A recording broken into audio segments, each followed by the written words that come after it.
Hello viewers, उम्मीद करता हूँ आप सब लोग बखैरियत होंगे, ठीक ठाक होंगे, बिल्कुल फाइन होंगे। आज एक बहुत ही फेमस टॉपिक जिसे काइजन कहते हैं उसको डिस्कस करने की कोशिश करेंगे, बिल्कुल आसान अल्फाज में। बुकिश लैंग्वेज ना तो मैं पिछली वीडियोस में अपनी किसी में यूज़ की है और ना मैं आने वाली वीडियोस में करूँगा।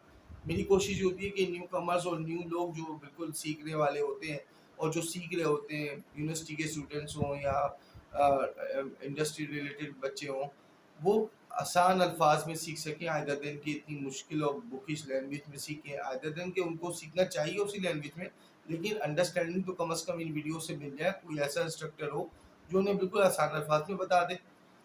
अब काइजन को देख लीजिए। एक चीज़ होती है कंटिन्यूस इम्प्रूवमेंट, यानी आप जो हो कंटिन्यूस स्टार्ट से लेके जीरो तक से लेके वन तक आप स्ट्रेट चले गए।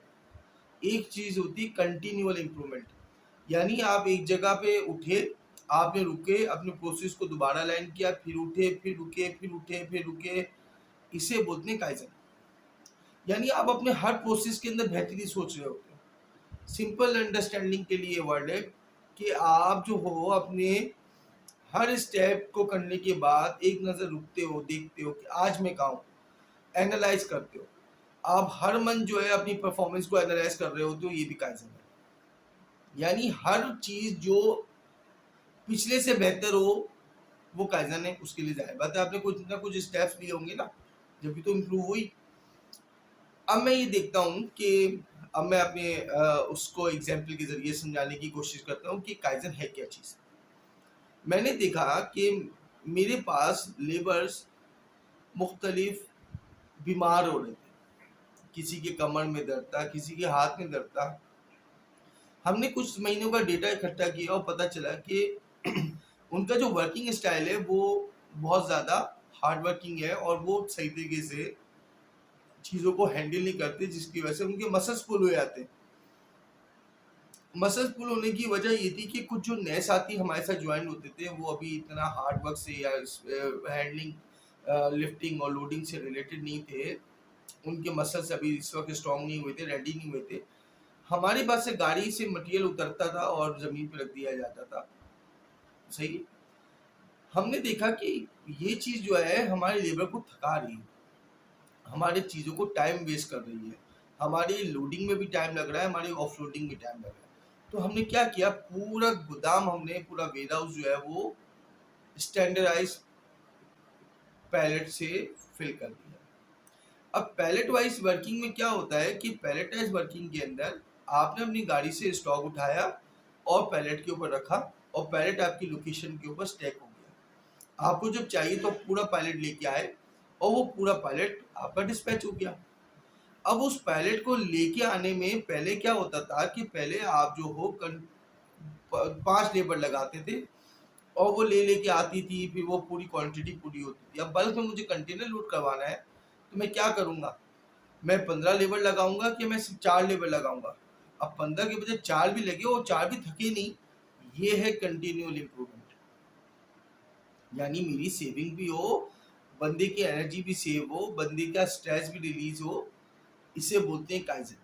तो हमने क्या किया, हमने इस तरीके की प्रोसेस को इम्प्लीमेंट किया और अल्हम्दुलिल्लाह हमने सक्सेसफुली इम्प्लीमेंट किया। हमारे लेबर का स्ट्रेस लेवल भी कम हुआ, हमारी एनर्जी लेवल भी कम खर्च हुई और हमारी प्रोडक्टिविटी में इजाफा हो गया।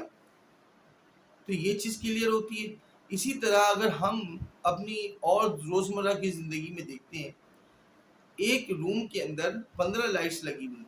ऑब्जेक्टिव क्या है कि चीज़ें नीचे की जो काम करने की चीज़ें वो उनको विजिबिलिटी आए, वो सही तरीके से दिख सके। लाइट की जो हाइट है वो कितनी है, वो काफ़ी अगर हाइट में तो ज़ाहिर बात है 25-30 लाइटों की ज़रूरत पड़ेगी। हमने वो लाइट्स बिल्कुल नीचे करके इस तरीके से डिफाइन कर दी, जो हमारा ऑब्जेक्टिव था, जो चीज़ हमें देखनी थी वो हमें क्लियर दिखने लगी और वो चीज़ें जो है वो 5 लाइटों से दिखने लगी। एनर्जी सेव हो गई।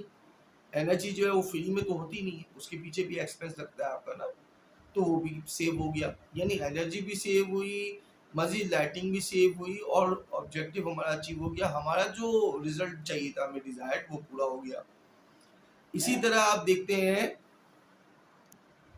फिर अगर एक चीज़ और देखते हैं आप कि फ्लोर्स में अपने प्रोडक्शन प्रीमिसेस में जाते हैं आप, तो वहाँ पर क्या था कि वहाँ पर अगर देखते हैं आपके कोई स्लिपरी लोकेशन है, स्लिप होने का खतरा है, आप स्लिप हो सकते हैं, आपका स्टॉक स्लिप हो सकता है, वहाँ पर आपने छोटी सी इनोवेशन की, आपने कुछ फ्लोर्स के अंदर कर्व्स दे दिए, आपने कोई ऐसी चीज़ें लगा दी जिससे कि ग्रेविटेशनल फोर्स हो ताकि रगड़ पैदा हो, तो इस छोटे से स्टेप से क्या हुआ, एक्सीडेंट रुक सकते हैं।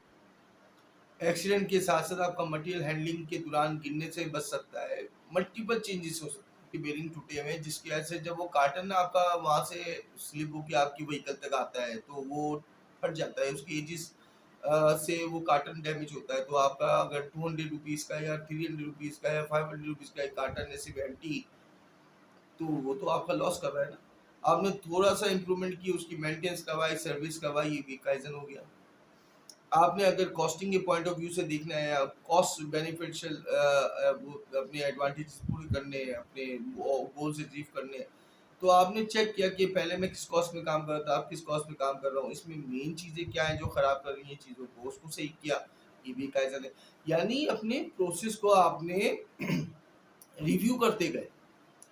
जब तक आप अपने प्रोसेसेस को, अपनी चीज़ों को रिव्यू नहीं करेंगे, तो आप कंटिन्यूअल इम्प्रूवमेंट नहीं कर सकते, आप आगे भी नहीं बढ़ सकते। आपने देखा कि मेरी मशीन की प्रोडक्शन जो थी वो 50 कार्टन्स पर डे थी, और उस चीज़ का जो ऑर्डर है वो हमेशा हर मंथ जो है 200 कार्टन्स पर मंथ होता है।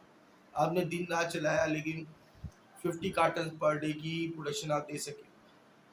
अब आपने क्या करना चाहिए, या तो उस मशीन को रखें और 150 कार्टन्स यानी 150 कार्टन्स का हर महीने लॉस बर्दाश्त करें, या फिर उस जैसी 2-3 मशीनें और लिया है, या उन सबको रिप्लेस करके एक ऐसी मशीन लिया है जो 200 प्लस कार्टन आपको पर डे प्रोडक्शन दे सके।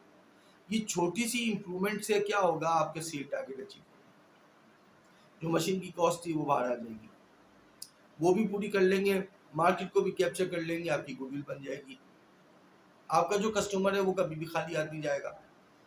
आपने अपनी प्रोसेस को देखना है ना, जब भी तो काइजन पूरा होगा। काइजन का मतलब simple is that continual improvement. आपने अपने प्रोसेस को देखा, आगे बढ़े, सही किया आगे बढ़े, सही किया आगे बढ़े, कोई रॉकेट साइंस नहीं, कोई बुकिश उसमें मत जाइएगा, कंफ्यूज हो जाएंगे। मेन ऑब्जेक्टिव कोर यही है कि आपने कंटिन्यूअल इंप्रूवमेंट करनी है, अपने हर दिन, आने वाले दिन को पिछले दिन से बेहतर करना है, सिंपल इज दैट। उसके लिए आपने अपने हर आसपास के माहौल को चेक करना है, अपने घर में देखना है, अपने ऑफिस इन्वायरमेंट में देखना है, जहाँ भी आप करेंगे समझे मैं काइजन कर रहा हूँ, आप बोले मैं काइजन कर रहा हूँ। एनर्जी बचाई, ये भी काइजन, आपने स्ट्रेस बचाया, वो भी काइजन। ये दो चीजें आपने बचाई, काइजन कंप्लीट, या दोनों में से कोई भी एक चीज बचाई तो उस हिस्से का काइजन कंप्लीट। आई होप आपको बहुत क्लियरली समझ में आ गया होगा। अच्छा देखिए, कोई भी वीडियो देखते हैं आप लोग, मैं तो कोशिश करता हूँ कि आसान अल्फाज में आपको समझाऊँ, गलतियाँ मुझसे हो सकती हैं। मेरी चीज़ों को कभी भी आप जो है वो अपने दिमाग में ज़हनशीन नहीं कर लीजिएगा। आप जो है वो उस चीज़ को रिसर्च कीजिएगा, आप उस चीज़ को पढ़िएगा। आप पढ़ेंगे, 5-6 लोगों को सुनेंगे, 10-15 बुक्स पढ़ेंगे, कोई एक आर्टिकल पढ़ेंगे, वो कॉन्सेप्ट आपको ज़िंदगी भर के लिए याद हो जाएगा, आप कभी भूलेंगे नहीं। यही ज़िंदगी का बिल्कुल सिंपल रूल है कि आपने चीज़ों को मज़ीद रिव्यू करना है, रिव्यू करेंगे, ये भी काइजन है। आपने मेरी चीज़ को मज़ीद रिव्यू किया और 2 चीज़ें सीखनी, काइजन हो गया, आपकी नॉलेज में इजाफा हो गया ना। फिर आप ये नॉलेज किसी और दूसरे को देंगे, फिर तीसरे को देंगे, ये कंटिन्यूअल इंप्रूवमेंट चल रही है बॉस। तो आपने इन चीज़ों का बड़ा ख्याल रखना है।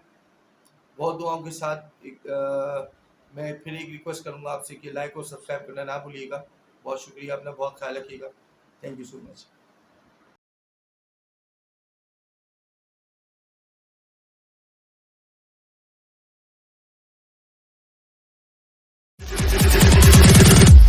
Here we go.